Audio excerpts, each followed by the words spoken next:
Good morning, everyone. Good morning. Good morning. It looks at this moment like we have a quorum so far, but we know that people will be coming in little by little. I wanted to say good morning and welcome to 2025 Community Advisory Committee meeting. I'd like to call this meeting to order. My name is Nilisa Council, and I am the chair for the CAC. I'd like to ask Mr. Wells to please lead us in the Pledge of Allegiance this morning. Allegiance to the flag of the United States of America, to the republic which stands, one nation, Under God, indivisible, with liberty and justice for all. Thank you, Mr. Wells. I want to remind all members that this meeting and all future CAC meetings are held in person, and it is important for all the members to be here in order for us to have a quorum. Members of the public are still able to participate virtually, and we encourage them to do so. I'd like to ask the members to please turn on your microphones before speaking and deactivate it after your remarks. This will ensure that everyone is able to be heard by those in the room and online. At the October CAC meeting, we did not have a quorum, so we will be taking up the action items from that meeting before we vote on action items for December. Today, we will elect a CAC chair and a vice chair for 2026. I am planning to step down as chair at the end of this year, but I will remain a CAC member. I would like to thank every single person here. I would like to thank Miss Virginia, and I would like to thank Miss Ann Horn for supporting me, for standing behind me, for believing in me. I sat on this board, I came to this board to help fight for my community, for my roadways. And I came across an amazing group of people. Thank you for teaching me to be a good chairwoman. Thank you for being my friend and looking next to me, with me, not at me. Mr. Holland, thank you for teaching me so much about our EV and so many things that we need to know, and I appreciate you. And to each and every one of my members, thank you for allowing us to hold these places here and let our voice be heard as well. So thank you. You're welcome. You did an excellent job. Kudos to you. Thank you. Now I will ask Ms. Mary Horn to do our agenda review.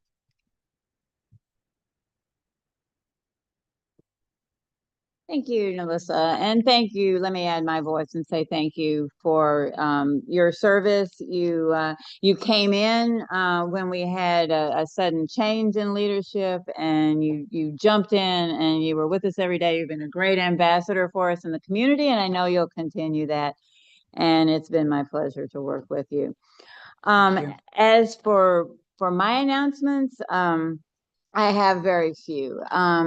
I just want to bring everyone's attention to the holiday closures, which you are the ones you would expect. Our offices will be closed on Christmas, New Year's, and again on Martin Luther King Day in January, before our next meeting, which will come at the end of January. I do want to do as I every December ask you to consider that we will be recruiting new CAC members beginning in January. We have a few seats. These are Metro Plan Orlando appointees. Some of you are appointed by your jurisdictions. Others of you are appointed by our board. And so we will be recruiting. We have a few vacant seats among our board appointees, and we will be looking for new members. And those board appointees can come from any county or city within our 3-county region. So if you know someone that you think would make a great CAC member, please let them know. Our application form is up always on our website, and anyone can apply at any time. We will be advertising, on our website and in our social channels for new members. So bear that in mind, and we'll start that in January, and hope, as we usually do, to go through the selection process and bring those new members in at our April meeting. So keep that in mind. And now I would like to turn it over to Mike Wilson, who will give us our safety moment. Thank you, Mary Ann. Good morning, everyone. Happy holidays. We've focused mostly on the safer people side of the safe system pie here. But today we're going to do something a little different. I want to talk about a safe streets, safe roads element, and it's called the turbo roundabout. And it's a little unusual, but very effective. You all are familiar with roundabouts, but when it comes to 2-lane roundabouts, a lot of American drivers have a bit of a challenge with them, and for good reasons. One of the problems is that people will sometimes make lane changes within the circle, and that can surprise people who are entering the circle. It's like, oh, suddenly they're in the other lane. Or sometimes people will cross paths at the exit because one doesn't know where the other should be going. And so about 30 years ago, the Dutch addressed this problem. They seem to be ahead of us on a number of things. And they developed what they call the turbo roundabout. Now, it doesn't mean it's fast, okay? It's referencing a kind of a spiral shape that it has. And the first one in the US was actually installed a few years ago in Jacksonville. I got a chance to observe it in action. And so how the turbo roundabout works is that, first off, there are raised lane separators, so you can't change lanes while you are in the circle. So what that means is you have to determine which lane to be in as you enter the roundabout. So if you are going right or you're going straight, you need to be in the right-hand lane, because those are the only directions that will be served by that lane. If you want to go straight or left, then you use the leftmost lane to get around the circle. And here's what it looks like from the top of my bicycle helmet camera. So you get a nice, clear, unobstructed view of the circle. You can see there are good indications on the pavement and signs along the road indicating where you need to be based on your destination. And like with all roundabouts, you yield when you get to the circle. You wait for your opening. Now I've got to pay attention here to vehicles in 2 lanes approaching there, but now it's clear that I can proceed. And so I immediately go into the center lane here. And what magically, as I go around the circle, now I'm in the outside lane. And as I come around, there's my left turn exit. And I'm through with no muss, no fuss, no conflicts, and on my way. So the Jacksonville roundabout has been in place since 2021. And there haven't been any serious or fatal crashes there. There have been a couple of crashes involving drivers who had medical incidents, but that can happen anywhere. So really not anything attributable to the roundabout. Now, there has been an increase in total crashes. The increase actually started before the roundabout went in, but it sort of was maintained. And the primary problem has been drivers coming up from that south side and drivers that were continuing around the circle. In other words, the drivers not yielding as they were coming in. They were expecting the car to exit when it actually continued around the circle. And our resident expert, being from England here, says that's the most common problem anywhere with roundabouts. But what it means is that we have very few serious crashes, even though we have some less increase in less serious crashes. And that's one of our key principles in Vision Zero, which is focusing on those most serious crashes. So that concludes my safety moment for this morning. Be happy to take any questions. Mr. Campbell, Thank you so much for that. Were you actually on your bicycle? Yeah. Okay. Yeah. I thought I heard you say your bike cam, but it seems to me that there could be a little bit of confusion for someone that is not familiar with it. Like, for example, you said magically you're in the right lane versus the left lane. Does it take some getting used to? Well, again, if you know, you don't have any choices. There's no bad choices for you. Once you make your choice going in, if you've selected the correct lane, then it's going to take you where you need to go, and you don't have to worry about any conflicting movements. Yeah, but So if you were in the left lane Yeah. and you ultimately wanted to take that right just ahead, and there was like a little median between the two lanes, was there? Correct. Yeah, it seems like you could like end up in a lane that you didn't desire to be in because you can't take the right. But thank you for the presentation. It was Sure. good. Mr. Mueller, Yeah, I have two observations that maybe you can comment on. So when you were on your bike, it seems like this roundabout is kind of self-defeating in that you actually have to stop. I know that most roundabouts you might have to yield or stop, but it seems in this case in the left lane, if there's cars coming, you have to actually come to I guess you have to do that on a regular roundabout anyway, but that seems kind of strange. And also, do people cut across the dotted lines if they're in the wrong one? You know, they're driving around and all of a sudden they go, "Oh, I don't want to go straight. I want to go to the left one." So, I mean, I suppose it's possible that someone could try to squeeze through in those gaps, but generally that's not the case. So, for example, if you were going, if you were in the left-hand lane, both the left-hand and the right-hand lane both go straight. If you were in the left-hand lane and you wanted to make a right turn, you really wouldn't be able to do it without actually going the wrong way down the side street. If you waited for that next gap where you see the in the middle of the circle there, where you can see the gap in the openings, it would be too late for you to make a right turn. And if you're going straight, it doesn't matter because that lane serves going straight as well. so are there stats with this roundabout compared to the normal one, like the two lanes that we see maybe like at Avalon Park? You know, that one that's down there. I mean, is this one better? I guess. Well, again, because it prohibits you from making lane changes within the circle, and that's the benefit, and that's the thing that reduces, again, the most common crash problem, or one of the most common crash problems with roundabouts. Mr. Mueller, does that conclude your question? Yes. Mr. O'Hanlon?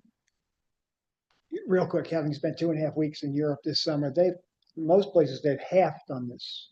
They tell you which lane you need to be in depending upon where you're going to get off. Mm-hmm. So that covers half of this. Ms. Mott? Thank you, Madam Chair. Interesting concept. I'm just curious as to what was the rationale for the double. And just Why two lanes? objectively, Yeah. what is it doing? Is it solving some problem? Yeah. Is it bringing traffic through Yeah, quicker, or what's the? so both of the intersecting streets are 4-lane streets, and so Okay. you need to have 2 lanes in the roundabout because you Okay. have 2 lanes going into it from all sides. Mhm. The problem that this one solved was kind of interesting. On the left side of the west side of this circle is Jacksonville University, which is actually a private university, and they have a gated entrance. And so this effectively is really a T intersection with a driveway on one end. And they were having problems on weekends with people going straight to the west and driving right through the green light and plowing through their gates. So they were very eager to help out with this and actually donated some right of way to help make the roundabout a possibility. But it's still, again, because it's been so well established in Europe, I think it's worth looking into for more than just the unusual circumstance they had in Jacksonville. Thank you for the info. That concludes my question. Thank you, Ms. Mott. Mr. Stack? Thank you. Is there any KPIs or efficiency data that kind of talks about a before and after on how efficient this intersection is? I don't have any data on that, but generally, roundabouts do move traffic more efficiently than a signalized intersection. Not in all cases, but in most cases. Got it. Mr. Phillips. I love roundabouts, and I think we need to get used to how to operate them. And so that's kind of my question. Like, I'm thinking young drivers, driver's ed. Is there some strategic thought being given to how to train young drivers because this is new for us as Americans? Also, are there any more plans for this kind of roundabout to be built here in Florida? Any immediate plans, anything under construction, or is this kind of the Lone Ranger here? I'm not aware of any others that are under consideration, either in Florida or elsewhere in the country. But is there some thought being given to how we can educate drivers on how to navigate these roundabouts? Because I see a lot, maybe not this model, but there's a lot of roundabouts being added, seems to be popping up every day. Right. Well, we're always looking to think of new things that we can do as far as outreach within our programs, and maybe that's another one we need to work on. Exactly. And we create a little video out of this, maybe not for the turbo itself, but for our local drivers just dealing with regular roundabouts. Thank you, Chair. You sort of answered my question because I was asking about whether there was education. I have a friend that's absolutely terrified of roundabouts. So prior to this installation, are you aware, was there any public service announcements there in Jacksonville warning folks of this? I don't know the background on that. You don't know? Yeah. And then how has the public reception feedback been of this, in positive, negative? And given that I believe you had stated there's been a few more accidents with this one than other typical roundabouts. Yeah, from all we heard from, I was up there for a Federal Highway Administration event when I saw this, and from when you saw the video, and from what the local planners and engineers were saying, that there's been no negative feedback on the implementation here. Thank you. Interesting presentation. Thank you. I have to agree with my co-member, Mr. Campbell. It's a little bit scary watching the video from your head there coming into the lane and being on that left lane, knowing that you're on a little bike and there's lots of big cars behind you. And I have to agree with Ms. Pizzo. Education, I feel, is going to be one of the biggest keys of this, because a lot of people have not been to Europe yet and have not seen this type of, roundabout. I have a roundabout in Kissimmee that's on Martin Luther King, and I have seen so many incidents that have happened there. So I think a lot of education, a lot of communication in the community before those things go up, because if there was only a little bit of accidents in Jacksonville. In Kissimmee, where we have this, everybody's in a rush, everybody wants to, fly instead of drive. I think that it's going to call for a lot of education. Thank you so much for your presentation. Thank you.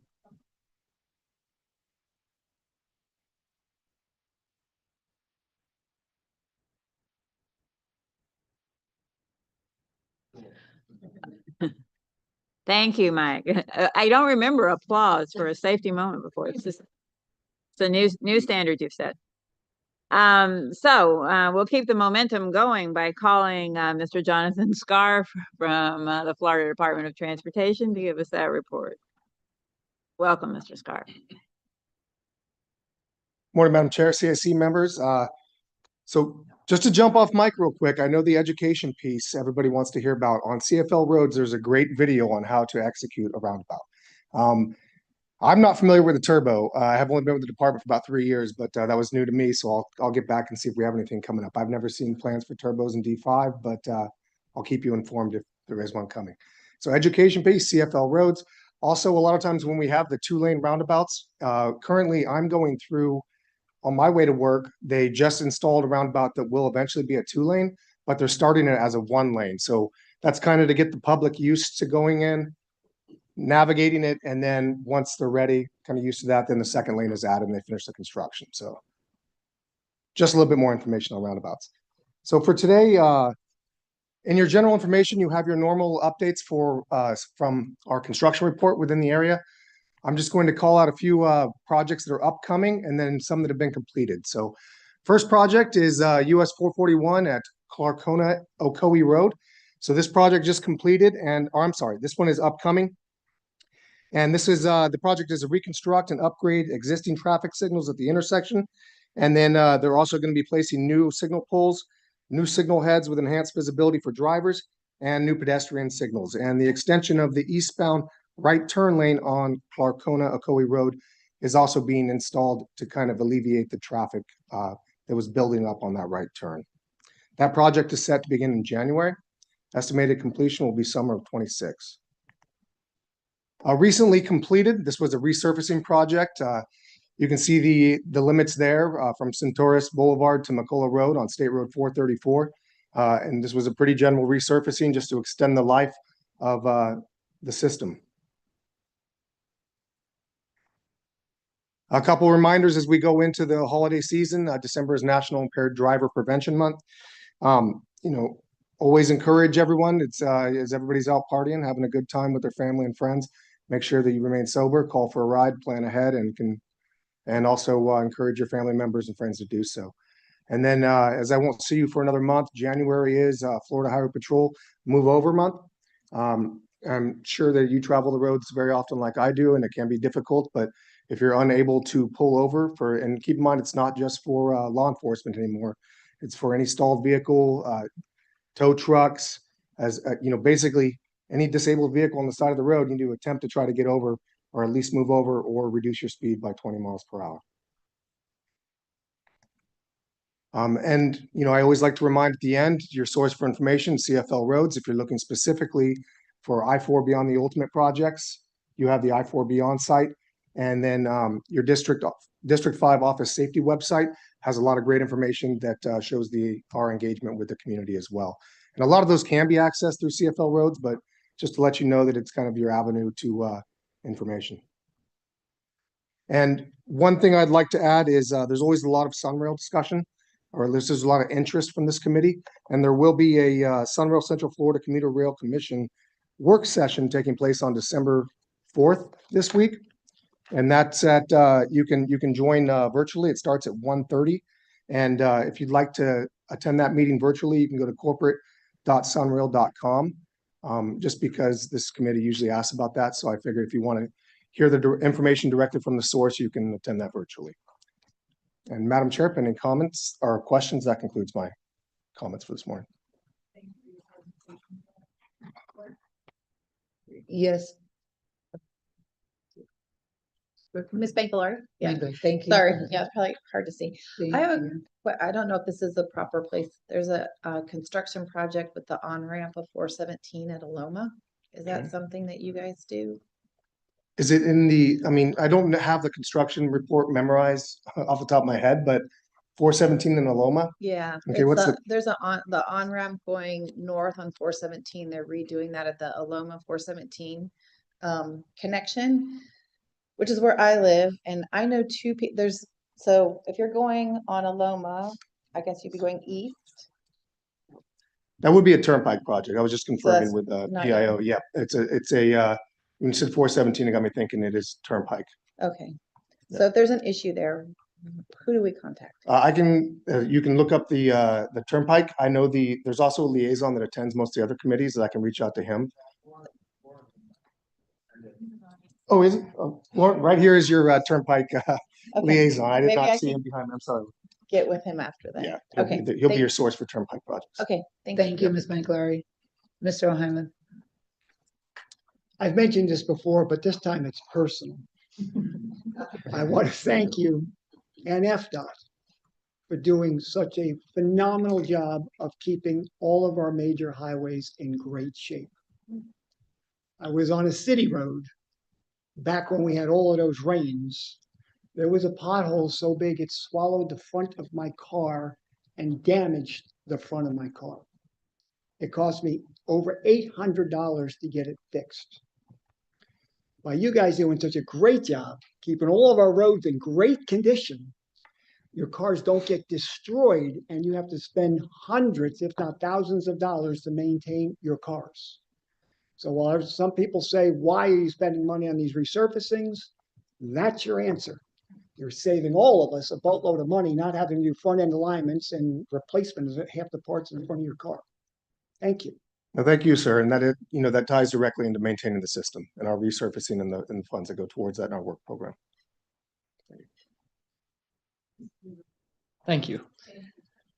Good morning. I wasn't able to attend in October, but wanted to give your team, similar to Mr. O'Hanlon's comments, major kudos for the completion of the Darrell Carter interchange. For those that live in Southwest Orlando, that's just been an unbelievable relief valve for that part of the city, especially with all the Sand Lake Road construction going on and the 535 construction going on and the long-term I-4 Ultimate plan. So I know that was a long-term partnership where the bridge was built years ago and now the interchange has been done, at least the 3 ramps. So just I think huge quality of life improvement for a lot of people that live in that area, and we continue to build out that O-Town area with additional housing and things. So just wanted to give some kudos there to the team for, with all the pieces and parts and phases of work in that region, that is a major milestone of completion. So kudos there. I did have one Sunrail question. So when Phase 2 South was completed, the last major project in the corridor, there were still 3 segments at that point that were single track corridor siphon areas. Since then, I think when DOT was the leading agency, we were able to obtain federal funding to widen the Kissimmee corridor, which was 1 track. Now it's 2 tracks. I think DOT just announced in November, now there's a $90 million project to replace the bridge in Maitland. So that is a single track siphon that's now going to be replaced starting in like 2028 to dual tracks. So my question for you is, outside of DeLand, the ending terminus now, the only remaining single track piece is that St. John's River Bridge. So I guess my question to you is kind of, from the assessments that DOT has done, is that an asset that we're expecting to continue to leverage? I want to say it's 100 years old. Are we going to continue to band-aid it for the next 20 years, or is it something that's in the 10-year plan for DOT, since that's really the last remaining siphon in the corridor? So that was it. To the root of it, sir, are we 2-laning the railroad track over St. John's as part of the I-5 beyond the ultimate? I'm sorry, beyond the ultimate too. So Is that north. a long-range plan that DOT would drive, or they're going to defer to the local commission to manage that now that they are responsible for the corridor? And is that something like when DOT's done a bridge inspection, the engineer says, you've got 10 more years, or you've got 20 more years, or 30 more years? So just kind of curious what that time frame is. I'll talk to the rail administrator, see if there's any information on that. Not that I'm aware of, though, at this time.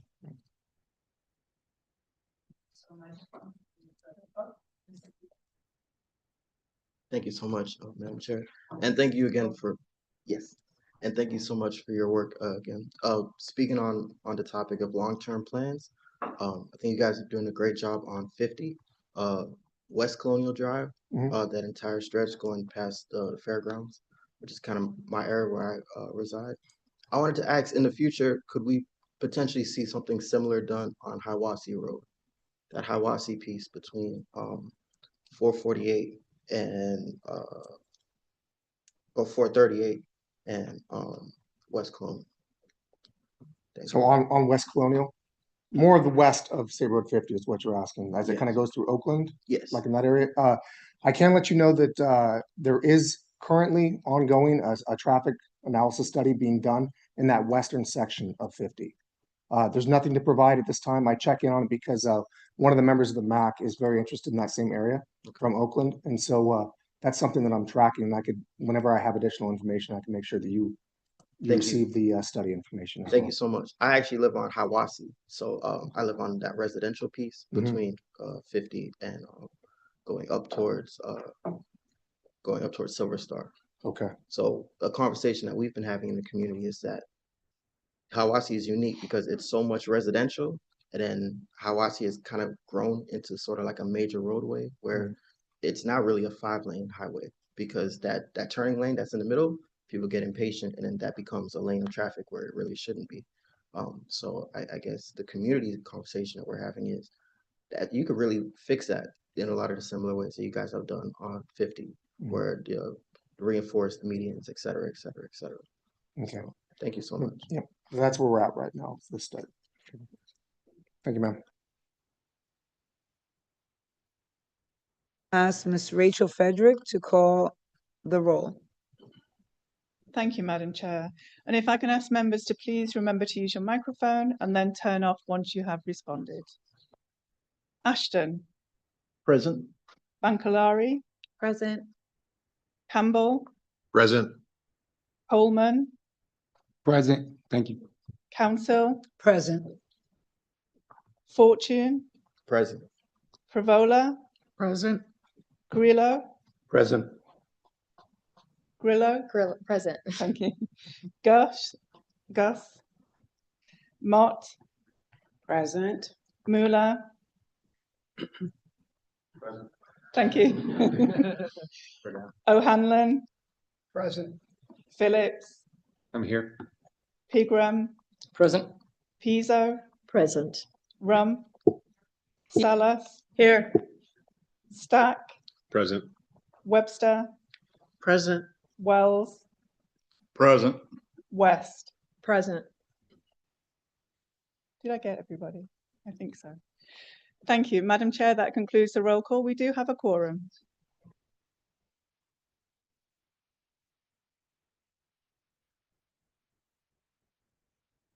Sorry. We ask that you provide your name, address for the record, and please hold your comments to 2 minutes or less. If any member in the public wishes to comment and is joining us virtually, please use your raise hand function and you will be recognized. If you are joining us using your phone only, please dial *9 and you're on your keypad and you will be recognized. Do we have anyone joining us virtually who would like to make a comment? No hands raised online.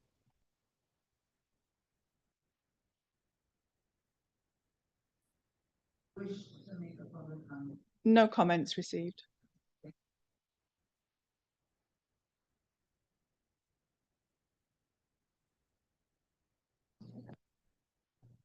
Thank you so very much. At this time, we will move to the action items. As I mentioned, we have 3 action items from October to take up first. Additional information is available on your full agendas. The first item will be approval of the minutes from the August 27th meeting, 2025 for CAC. Are there any questions or corrections to the minutes?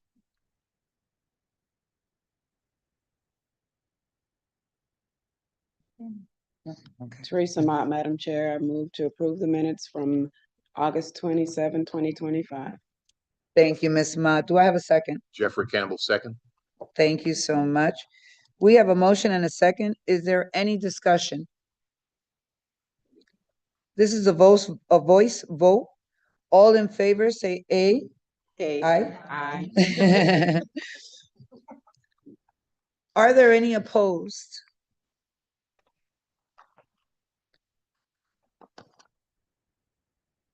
Being there's no opposed, the motion carries. Thank you.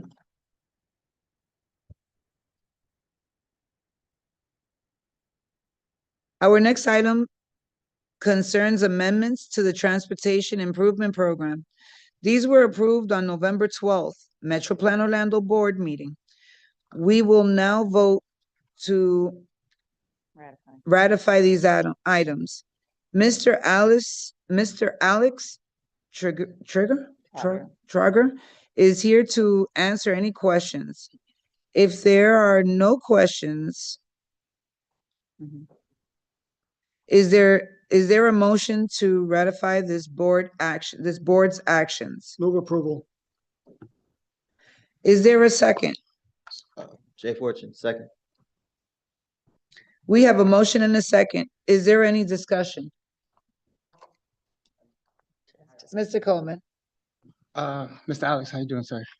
It's been a while. I'm sorry. I haven't been here, so I haven't been able to hear a lot of your stuff. But I want to know more about the crane rides thing that's inside of the tip. That's the part of it that we're talking about, right? Yeah, can you tell me a little bit more about that?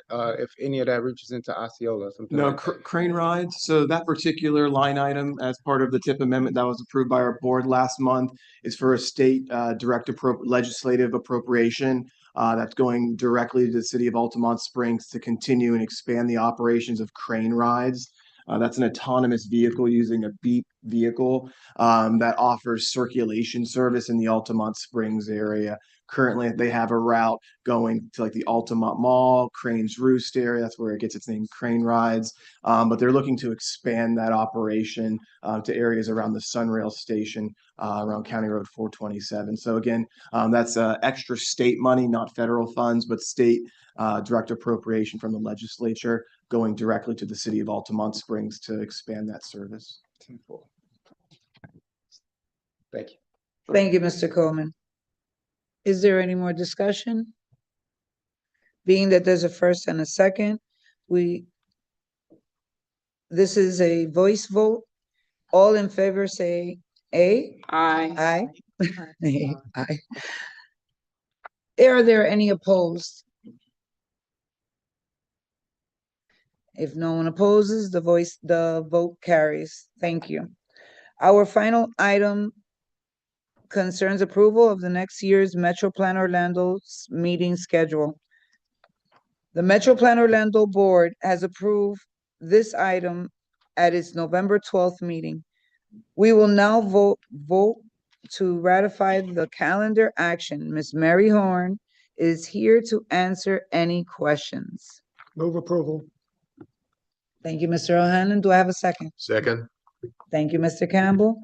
Is there any discussion? Being that there's no discussion, there's a first and a second. There is a voice vote, and all in favor say aye. Are there any opposed? Being that there's no opposed, the motion carries. Thank you so very much. We will now move to the action items of December. We have 4 action items. The first item on the December agenda will be approval of the minutes for October 22nd, 2025 CAC meeting. Are there any questions or corrections to these minutes? Being that there's none, is there a motion for approval? Motion for approval. Thank you, Ms. Pizzo. Is there a second? Second approval. Thank you. Second. Ms. Webster? Thank you, Ms. Webster. Now that we have a motion and a second, are there any discussions? All in favor, say Aye. aye. Any of opposed? Thank you. This motion carries. Our next item concerns adoption of the 2050 Metropolitan Transportation Plan. Ms. Taylor Laurent will present the information. Hi, Ms. Taylor. Hello and good morning. So today is the day we are asking for you to take action upon the 2050 Metropolitan Transportation Plan. So as a little bit of a recap, throughout this 2-year journey together, we have covered a lot of ground and met all of our federal requirements for the plan. We conducted our background data and existing conditions, goals and objectives, all of our technical analyses, and developed a cost feasible plan for our region. So with all of that, throughout that entire process, we've also included our public and agency participation along the way to guide the development and shape the plan to meet our region's vision. So now we're at the last step in this process, the plan's adoption and its implementation. So as I mentioned with those public participation items, we've also met all of our public participation requirements throughout this 2-year process and exceeded many of our own public engagement goals through our 4 primary means of engagement, with more than 13,500 people engaged within this process to shape the plan, either through our 40 in-person engagement events throughout the region, the 491 virtual attendees we had at our online events, the 860 plus survey responses that we've received and incorporated, and over 56,000 social media impressions across our 4 platforms. So just a little bit of engagement that we're very proud of. We've also discussed this plan at length through these advisory committee meetings and board meetings, held 11 different MTP technical workshops to dive into the weeds, and hosted over 110 meetings where they were either interdisciplinary interviews to again bring in those subject matter expert thoughts and opinions, and including our local agency coordination meetings with our transportation partners, again, showcasing how this is a regional collaboration effort. Now, since our last meeting, where we previewed the entirety of the 2050 plan, there have only been a few minor revisions made based on partner agency feedback that have been included in this presentation today, including minor typographical revisions. There's always a typo that we've got to clean up. Incorporating final public participation metrics and that documentation, because we needed to wait to the end of that public engagement period to put in those final numbers. Including some additional information about the Florida Wildlife Corridor, updating a few maps and figures for new line work for some of our planning consistency projects, as well as incorporating the latest financial information from our TIP, including that amendment you just ratified and one you'll hear about in a couple minutes. And then updates to a few local and turnpike projects based on some agency coordination over the past few weeks. Additional information about these revisions is included in section 3 of your agenda packets on that board action fact sheet, as well as the summary of revisions document if you want to see any specific details about those. But with that, again, that additional information is in section 3 of your agenda packet. And unless there are any questions, we are asking for your approval of the 2050 MTP and the congestion management process as it's been presented today. Thank you.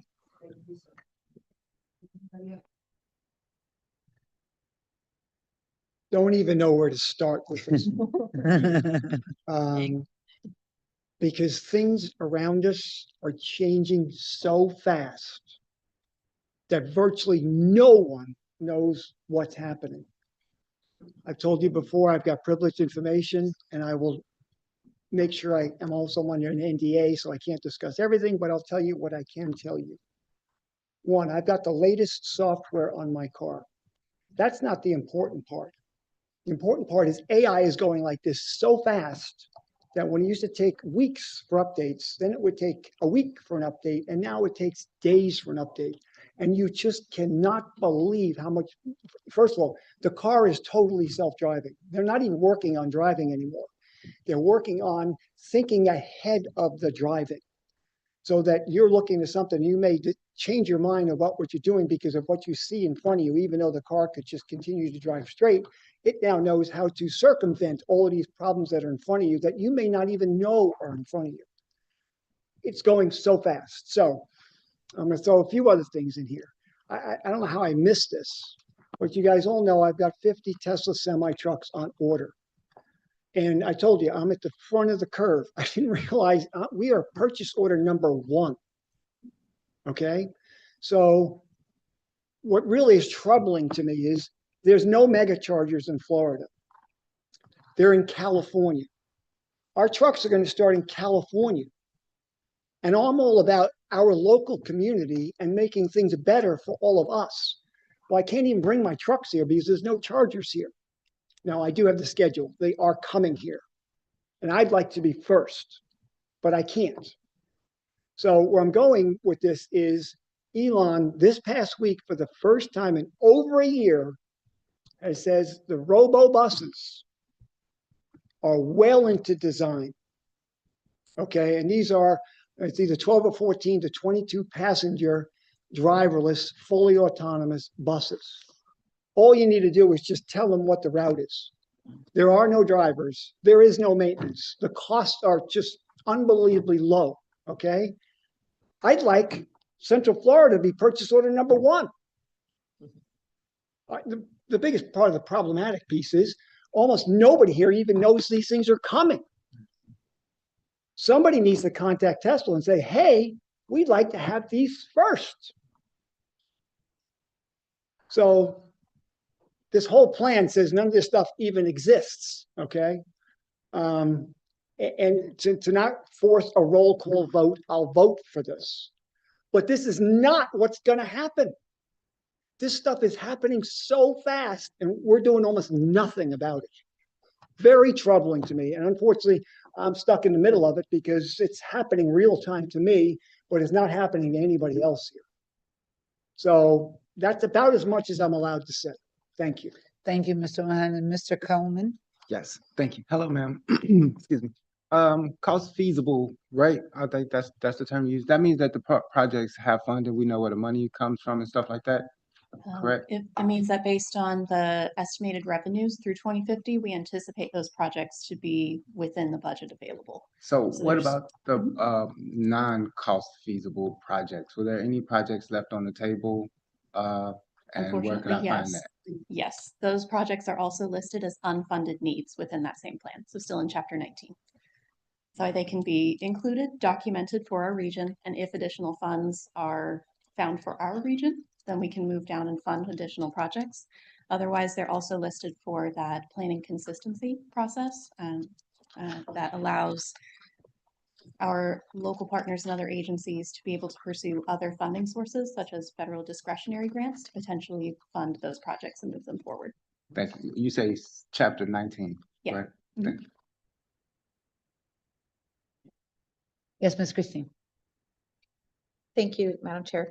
My question is, when we approve this, what is the process to make changes? Because like what we're talking about, we're 2050, and things are happening so fast. I just came back from San Francisco and driverless cars are the norm. I mean, there's almost more of them than there are non-driverless cars. So what is the process once we approve this for changes moving forward? So the long-range transportation plan, the Metropolitan Transportation Plan, is always a living document. For anyone who's been with us for the past 5 years, we've been working under our 2045 Metropolitan Transportation Plan, and we've had amendments to that at least once a year to make sure that it's up to date with the changes and latest information about what's occurring within our region. That will continue with our 2050 plan, with a minimum of one update and amendment per year to make sure it's consistent with our transportation improvement program and other changes by our local governments agencies as projects progress or plans change moving forward. So is that something, I'm sorry, I just want to clarify. So if it's a once a year amendment, what is that process? Is it brought to the CAC? Is it an Yes, open it's forum? usually brought or to this group as well as our other advisory committees and board every December. Every December. Okay, thank you. Ms. Jeanette, thank you so much. Good morning. Thank you, Madam Chair. I have one question based on all this information. How often does our local, I don't care about anybody else, but our local Metro Plan visits outside entities with regards to the specific situation here with autonomous vehicles? And I would mean not just, other cities here in the United States, but outside the country where a lot of autonomous vehicles are being used already. How often? Because we, just like you said, we could spearhead, what's happening in the country right here in our hometown, because we have the availability and the visibility as well to be able to do that. So how often do you all go outside of the box to bring that technology in? So I think that touches on a couple of things. Each of our staff members are always looking at the best practices throughout not only our region, looking at national and international best practices, as Mike was even mentioning roundabouts in Europe just this morning. So we're always looking for the latest and greatest information because we want our transportation system to be the best here in Central Florida, to continue to make sure that it meets our needs now and moving forward. So that's always something that we keep top of mind. In terms of autonomous and connected vehicles, those are mentioned in Chapter 14 of the 2050 MTP.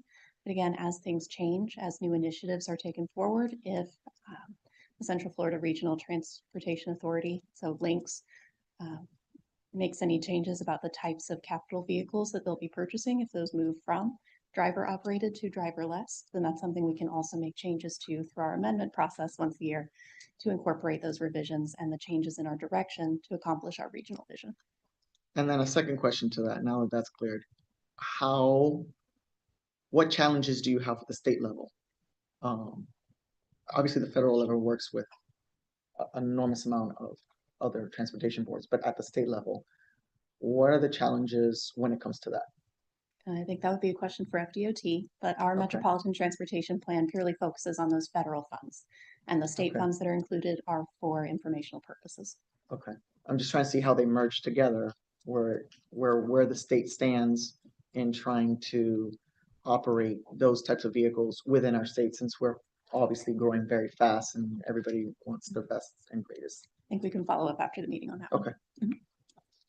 Ms. Pizzo? Oh, no, You're good. okay, okay. All right. I have 2 words. E-bikes, flying cars. Maybe that's 3 words. I know e-bikes may not have been thought of to incorporate all that much, but they have really become a challenge in my community.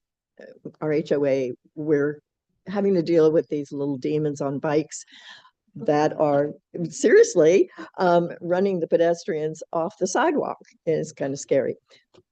That's another story.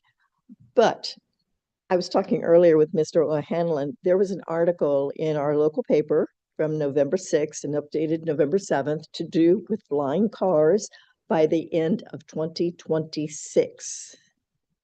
That's a year from now. Flying cars are not mentioned in the MTP. And it's very real. There was actually I don't know if it was on 60 Minutes or one of those, information type little news things, trivia, by the way, you can now buy your own for 6 figures. That will come down. Again, as Tom and I were talking about, that would be something that would fly you from your home, drop you off, hope not literally, and then fly off to take care of someone else.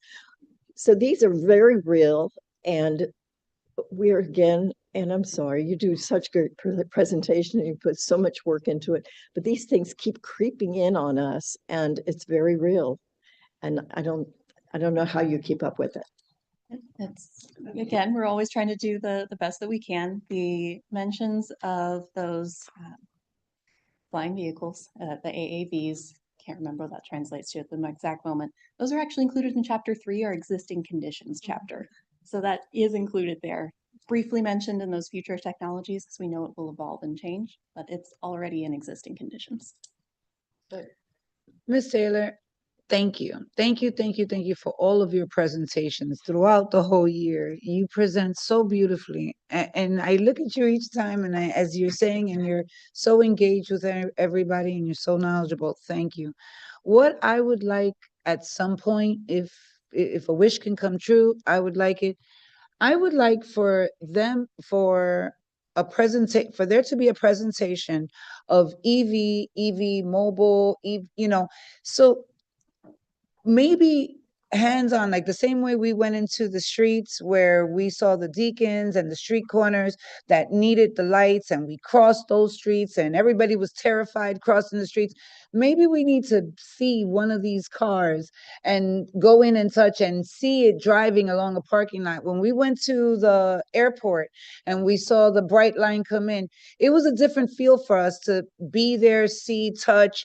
And so maybe at some point, something like that, a presentation can be done, because then maybe the autonomous EV world will really sink into everybody that's here, because it's different for you to be driving a Honda for 25 years and keep hearing somebody say something, but when you see it and you're in the car and it's empty and it's driving, it becomes something real. So thank you so much once again for everything. I would like, is there a motion to recommend the adoption? Oh, Mr. Yeah, O'Hanlon, I'll make the sorry. motion to approve it, but I want to throw one more thing into here. Let me go see if I've got it right here on my phone. Yeah, I do. So these self-driving cars, okay, Tesla now has all of the accidents, everything about these self-driving cars on the web. Anybody can go in there right now. I'm on the website right now, okay? Self-driving cars have 7x fewer major collisions, 700%. They have 7x fewer minor collisions. They have 5x fewer off-highway collisions. They're so much safer than having a human trying to drive a car that they can barely drive and can barely stay attentive. It's ridiculous. So not only are we dealing with unbelievable reduced costs and everything else, they're so much safer than having a human behind the steering wheel. Thank you, Mr. O'Hanlon. Move approval. And with that, do I have a second? Second. Thank you so much, Ms. Grillo. Um,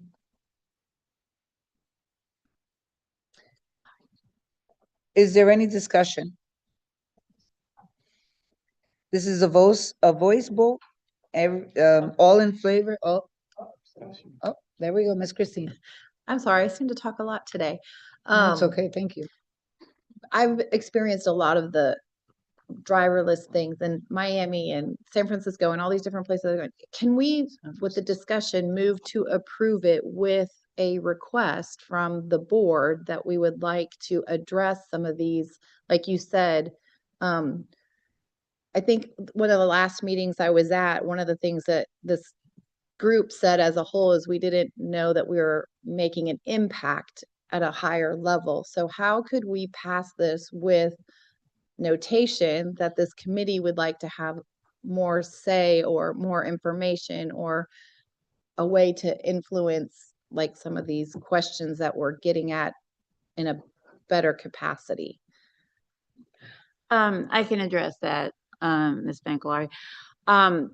When the CAC votes, and what Taylor has asked you for is a recommendation to the Metro Plan Orlando Board. The Metro Plan Orlando Board sets the policy for our transportation policy for our region. So you are, in fact, advising them that you think they should approve it. If, now what you're saying, that you think that they should approve it, but you have some more information that you'd like them to consider and to monitor throughout the process, that can be relayed and is always relayed actually by your chair at the board meeting. So every time the Metro Plan Orlando board meets, your chairperson is there to give a report, and she will frequently say things like, we voted to recommend approval. However, we think more attention should be paid to this issue or that issue. And we were still had questions about some of the content relating to this or that. So that is how that information reaches the board. And they hear that every meeting from your chair. Can I follow up with that question? Would something the committee could say is, could there be a focus group or a committee or something that is specifically looking at this section of driverless or, you know, transportation? Would that be something? If you wanted to have, you know, something we have frequently had on the off meeting months, we have given informational presentations for CAC members who wanted to attend and had discussion there. We could certainly set up something like that after the MTP is passed to discuss it. And that could also be relayed by your chair, was that you were interested in having more information about that. That would be a reasonable Thank you. way to think to say to the board. Okay, thank you. Okay, so now that there was a first and a second, this is a voice vote. All in favor, say aye. Aye. Aye. Any opposed? The motion carries. Thank you, Ms. Taylor. And believe me, Ms. Christine, anything that is mentioned on here, when I go before that board, I make sure very clearly my voice is heard on what is said here. So trust if you ask for it, that chair is gonna bring it to the table. Thank you. Next, we have the amendments to the Transportation Improvement Program. Mr. Alex will present the information. Thank you. All right, I'm filling in for Jason Sartorio. He recently took a job with the city of Winter Park, so you're gonna see me at the podium dealing with tip amendments until we have that seat filled. So bear with me here. But we do have tip amendments as we always do to our current transportation improvement program. Each of these are found in section 3 of your agenda packets. 2 projects, one a federal discretionary grant, Protect. That's a federal discretionary grant that Osceola County pursued last year. They were awarded the funds last year. the Federal Highway Administration is ready to execute that grant agreement. And because of that, we need to roll the funds in so that the reimbursement process can occur. So Osceola County is receiving $1.7 million of federal funds to conduct a planning study on their basin. So looking at stormwater and a real flooding to make sure they can plan for that strategically moving forward. So that's one new project, good news, new money to the region.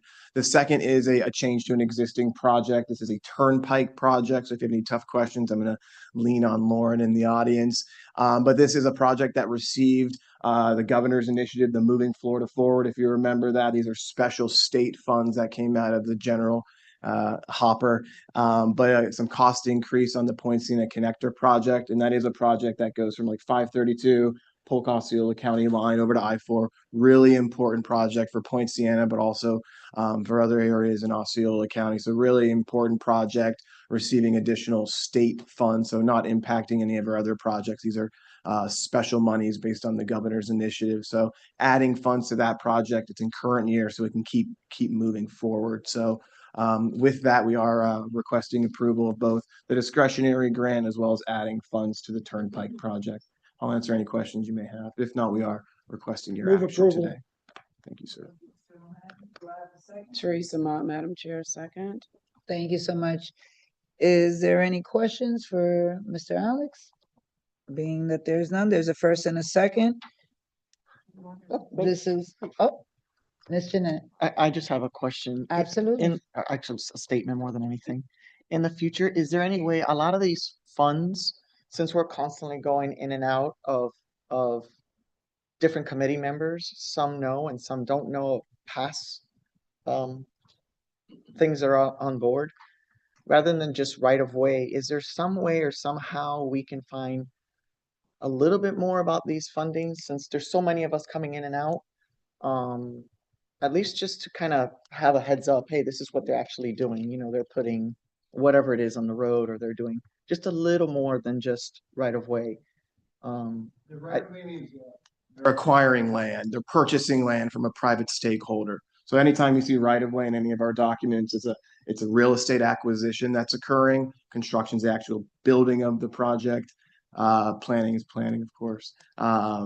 But Just like a side note, just as we're reading, as you're speaking, it'll save you time from speaking, and we could just read what it is. If it's just a little notation, this is what it is, and then that way we can signal, okay, you know, funds for construction. Well, what is it that they're constructing? If it's just a small blurb, at least we as the committee members know what the construction is, and we can make viable decisions based on that. That's all. It's just a request.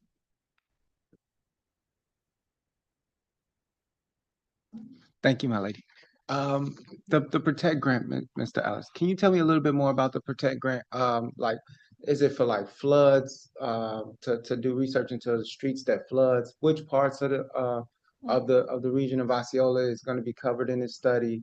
But can you just, I don't know much about it. Can you just give me a rundown? yeah, so Protect is a federal discretionary grant based on the Federal Transportation Authorization Bill. So local governments can request money through an application, a competitive application process. This particular one, all of our counties have basins, and that's where stormwater is stored and recharged. And this particular one, the county is looking at forecasting flooding, basically. So looking at existing volume, you know, what is the capacity of their basins, and basically doing different types of projections. If this much rain and if this happens, then this type of flooding will occur. After Ian, we had a lot of basin overflow in our region in Orange County and in Osceola County. Orange County also has pursued a basin studies. They're doing that with their own monies.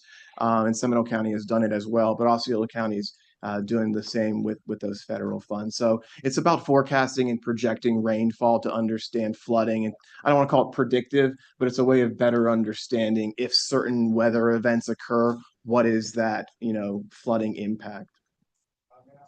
Sure. How can I follow this project, the Protect Grant, so I can observe maybe the study so that I can learn more about it? Sure. Yeah, it's a planning study, so you're not going to see anything like tangible, or you're not going to see them kind of, you know, digging or dredging the basins themselves. But I can provide you with the Osceola County planner who's working on the project, and you can communicate with them directly. Certainly. Mr. Pilgrim. Yeah, I just wanted to build off the example from Hurricane Ian and how it specifically impacted transportation. There's a waterway through Osceola County that, as part of that single track corridor that I was alluding to earlier, the stormwater infrastructure where the tracks cross there was left because when it was built, it was compliant. It met all codes and standards of when it was built. But when Ian happened, that culvert actually washed out and Sunrail was non-operational in that part of the corridor. So when we talk about that resiliency in stormwater and how it kind of intersects with transportation, that has been since rebuilt and built more resiliently to your point, more predictive, not when it was designed, but is this asset at risk in a future storm event? So I just wanted to kind of give that example specifically to Orange County where they have been impacted where that asset wasn't touched as part of the Sunrail project because it wasn't operationally needed and it was compliant. But there was a resiliency risk there that really wasn't known as part of that project scope. So I love hearing about these sorts of investments and congrats to the county on that. Thank you so much, Mr. Pilgrim. I have Ms. Grillo. Yeah, I just wanted to expand regarding the project grant. Do they work hand in hand with FEMA with this data, or is this separate? Turn my mic off. This is a grant from the Federal Highway Administration. And based on the National Environmental Protection Act, the NEPA, they work hand in hand, but this is primarily focused on transportation resiliency. So it aligns with the Federal Highway Administration. That's who's administering the grant. They're pulling different data sets. They might be pulling some FEMA data into the process, but primarily through the Federal Highway Administration, USDOT. Okay, thank you. No, I just wanted to make sure. I know during Hurricane Ian, Kissimmee suffered very large losses regarding flood. So I just was curious on that. Thank you. Appreciate it. Sure. Thank you. And this is a voice vote. All in favor say aye. Aye. Any opposed? Being that none opposed, the motion carries. Thank you so very much. Our final action item today is the election of the officers of 2026 CAC Chair and Vice Chair. I'm going to invite Ms. Virginia Whitteman to the podium and she will conduct our election. Thank you. Good morning, Madam Chair and members. Thank you all for being here today. Thank you for your volunteerism and for all of your engagement. It's really wonderful to sit out and hear the questions and the engagements that is coming from this committee. My role on this morning, first of all, I'm Virginia Whittington. I am the Director of Regional Partnerships here at Metro Plan Orlando, for those of you who I have not met. I've taken an excerpt from your bylaws and just want to share with you that at the last regular meeting of the CAC of the year, which is your annual meeting, you shall conduct your election of your new officers. And this would be for a chair and for vice chair. The chairperson presides at the meeting. They sign any documents that is authorized by the committee, minutes, and they serve as an ex officio member on all subcommittees that are formed specifically for purpose or that are appointed by another committee. To your question, Ms. Christine, if there were to be a committee formed that you wanted to see additional focus on these autonomous vehicles and what is these emerging technologies, the chair would sit on that committee. They also represent the committee, as Ms. Council mentioned, on the Metro Plan Orlando board. The vice chair in their role will serve in the absence of the chair and perform those duties of the chair in the absence. Each of the officers that are elected will serve for 1 year or until that officer is reelected or a successor is elected. With the except that the chairperson's term of office is limited to 2 consecutive 1-year terms. So a chair can be reelected but can only serve for 2 years and then is ineligible to serve for an additional until an additional 3 years have lapsed. And then the newly elected officers shall be declared installed following the election and shall assume duties of the office at the first meeting of the new calendar year. Currently, we have serving as your chair, Ms. Nelissa Council, and she is representing Osceola County. She has done a wonderful job this year, and we want to say thank you to you for your leadership. Vice Chair is Ms. Judy Pizzo, who has served, and you've seen her in that chair role from time to time when Ms. Council was unable to be here. And so we want to say thank you to you as well. Staff requested interest to be sent to Ms. Marianne Horn if there were anyone interested in serving in either of these two leadership capacities.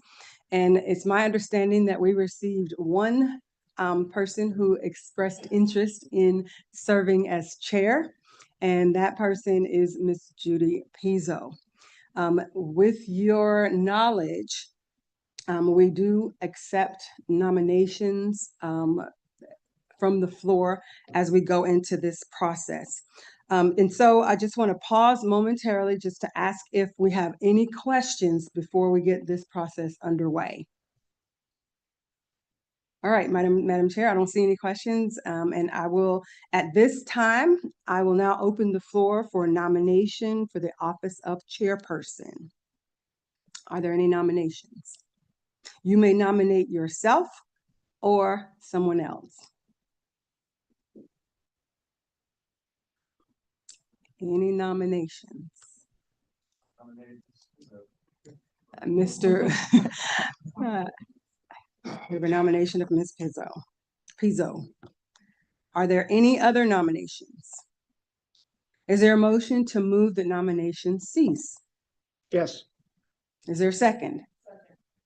There's a motion and a second to cease nominations. All in favor, say aye. Aye. Any opposed, say no, nay. Okay. Okay, then we do have one nomination. Ms. Pizzo, do you accept that nomination? I do. And with that, is there a motion to accept Ms. Pizzo as chair, 2026 chair of the CAC? So moved. There's a motion. All those in favor, say aye. Aye. Thank you. Congratulations, Ms. Pizzo. You have been elected chairperson for 2026. And now we will move to nominations for vice chair. I now open the floor for nominations for vice chair for 2026. You again may nominate yourself or someone else. Are there nominations?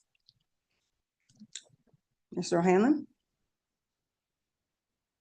Was it a nomination of yourself? Okay. All right, Tom O'Hanlon. Are there any other nominations?